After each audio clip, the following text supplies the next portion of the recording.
warahmatullahi wabarakatuh. Apa kabar semuanya? Hari ini saya Hidayatun-Nisa NIM 2018 015 045 ingin bercerita tentang asal-usul Waduk Naga, Desa Kubang Kangkung, Kecamatan Kaunganten. Apakah sudah siap mendengarkannya? Kalau sudah siap, duduk yang rapi dan pasang telinganya. Mari kita dengarkan. Kakak akan memulai ceritanya. Baiklah, kakak akan memulai ceritanya. Di sebuah desa, tinggallah keluarga yang sangat sederhana dan bekerja keras, yaitu Ki Demang dan kedua putranya Samin dan Samun dan istrinya yang dia sangat sayangi. Konon kabarnya di desa tersebut pernah dikepalai oleh seorang Demang, yaitu Ki Demang Wongso. Dia itu dikenal sebagai pemimpin yang bekerja keras, kemudian dia dikenal sebagai pemimpin yang mengayomi rakyatnya. Meskipun beliau seorang Demang, kehidupannya tetap sebagai petani. Tiap hari Samun dan Samin selalu membantu ayahnya. Mereka tidak malu dengan pekerjaan ayahnya, justru mereka ingin sekali membantu ayahnya untuk menanam palawija di sawah ayahnya ataupun di ladang ayahnya. Menjelang pergantian musim, Ki Demang memanggil kedua anaknya. Ki Demang pun memanggil kedua anaknya. Samin, Samun, sudah saatnya kita membuka ladang agar panen kita nanti menjadi berlimpah. Bapak rasa ladang kita sekarang ini tidak banyak hasil yang bisa didapat.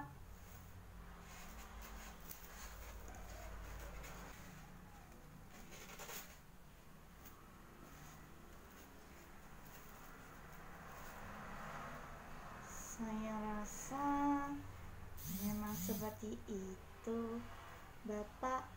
Tahun ini hasil panen kita sangat sedikit, bukan begitu, Dek Samin?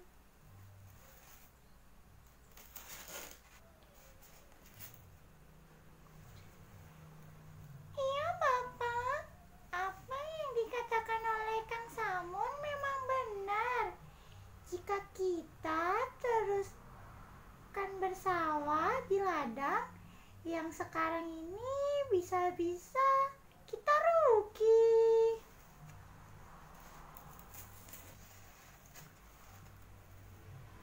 Baiklah, karena kalian sudah setuju, mulai besok berangkatlah kalian ke ladang atau ke hutan. Kalian amati wilayah mana yang sekitarnya bagus untuk bersawah. Syukur-syukur jika tempat yang kalian temukan tidak jauh dari mata air.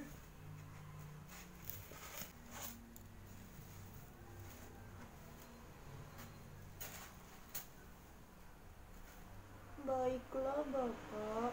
Besok pagi-pagi sekali saya akan berangkat dengan Samin.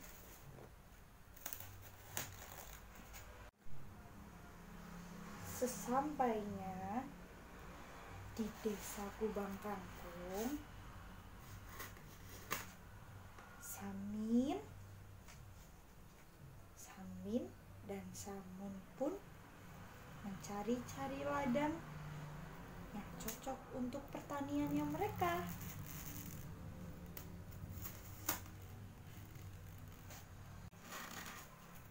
Samun pun memberitahu kepada si Samin, "Dik Samin, aku rasa tempat ini adalah tempat terbaik dari tempat yang lainnya." Samin pun menjawab dan menghampiri si kakak. "Benar sekali, Kang. Aku rasa tempat ini cocok untuk ditanami padi dan gagah." Setelah mereka menemukan tempat yang dianggap cocok untuk bercocok tanam, maka mulailah mereka membuka hutan atau ladang tersebut dengan cara membersihkan semak-semak yang belukar. Dan hari demi hari, Samun dan Samin bekerja tanpa mengenal lelah. Pagi berangkat, sore pulang. Bahkan terkadang sampai larut malam mereka baru di rumah. Suatu hari, di saat mereka bekerja, tiba-tiba Samin melihat sebutir telur besar yang berada di semak-semak hutan tersebut. Kemudian si Samin memberitahu kepada si kakaknya kalau dia habis melihat telur yang besar. Kang Samun, ini benda apa, Kang? Kok seperti telur?" Samin berteriak-teriak memanggil kakaknya. Dengan terkoboh-koboh, Samun berlari mendatangi adiknya yang kelihatan panik karena melihat sesuatu. Sampai di dekat adiknya, Samun lalu memperhatikan benda tersebut.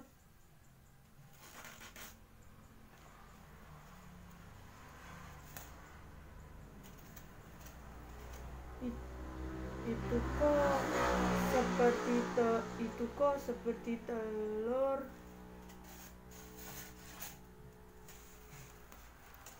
"Iya, Kang, itu memang telur."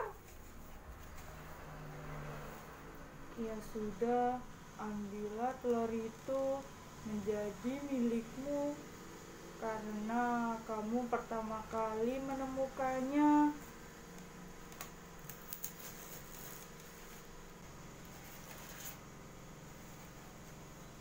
"Tapi aku tidak berani mengambilnya, Kang.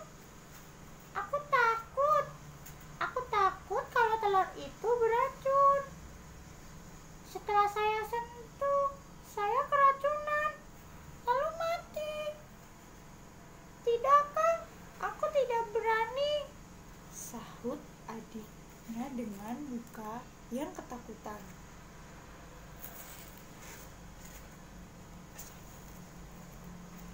"Baiklah, kalau begitu aku punya usul." "Apa itu, Kang?" "Telur itu kamu yang menemukan, tapi aku yang ambil.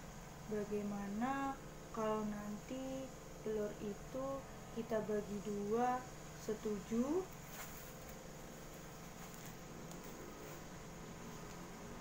"Setuju, Kang. Setelah sampai di rumah, telur itu kita masak.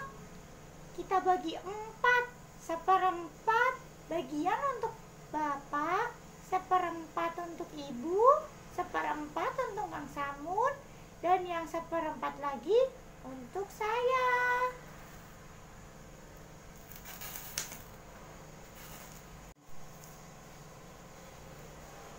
Samun kemudian mengambil telur itu. Memang telur itu tidak seperti telur-telur biasa. Telur ini memiliki ukuran dan cangkang yang sangat kuat dan besar. Coba aku lihat, Kang. Kata Samin sambil mengulurkan tangannya.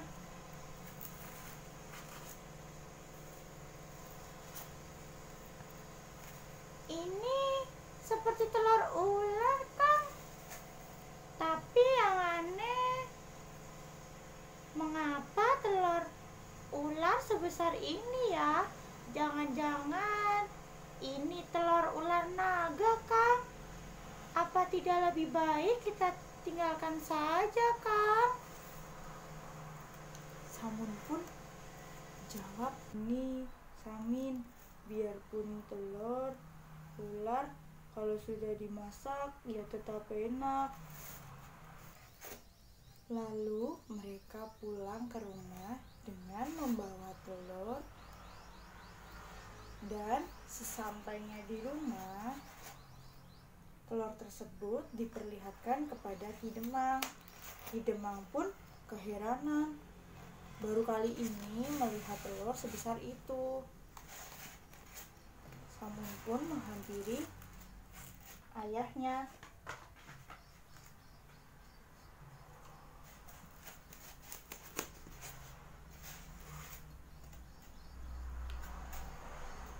"Lumayan untuk lauk makan malam kita, Bapak."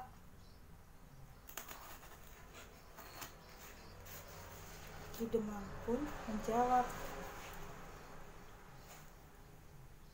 "Mengapa tidak kamu kembalikan saja, Samun? Kasihan yang punya telur, pasti kebingungan mencarinya."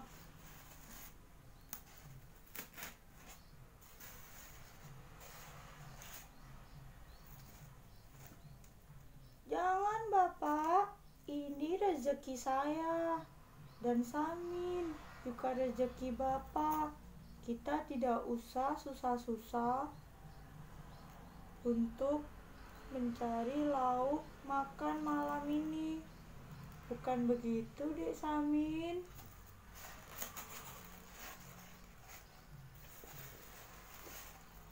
Iya, Kang. Tapi tidak ada salahnya jika kita menuruti perintah Bapak.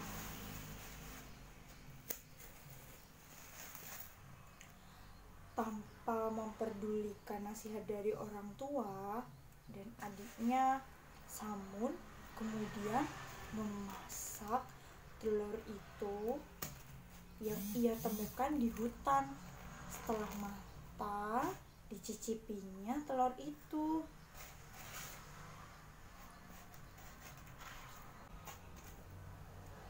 Wah, enak banget rasa telur ini. Daripada aku bagi-bagi dengan Bapak dan Samin, mendingan aku makan semua saja telur ini. Sayang kalau untuk dibagi-bagi, karena rasa telur ini enak banget, kata si Samun. Si Samin pun menghampiri si Samun. Kang Samun, sudah kamu masak telur yang kita temukan tadi? Samun pun menjawab, "Tidak jadi aku masak. Sesuai dengan anjuran Bapak dan anjuranmu, telur tadi aku buang." Samun menjawab dengan kebohongan.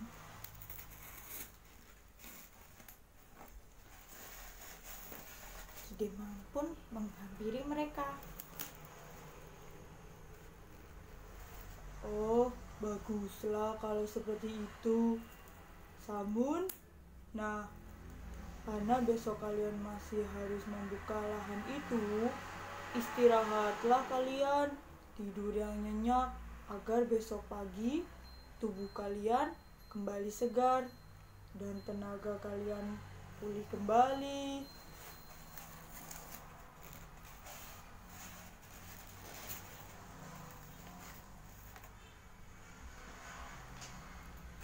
Keesokan harinya, Samun dan Samin melakukan rutinitas seperti biasanya.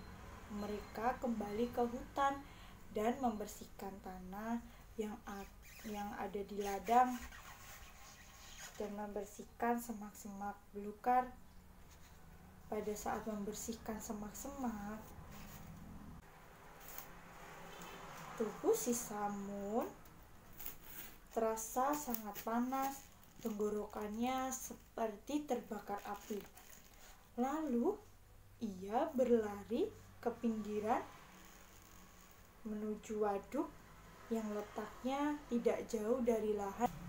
Betapa terkejutnya si Samun melihat seluruh tubuhnya sudah dipenuhi dengan sisik.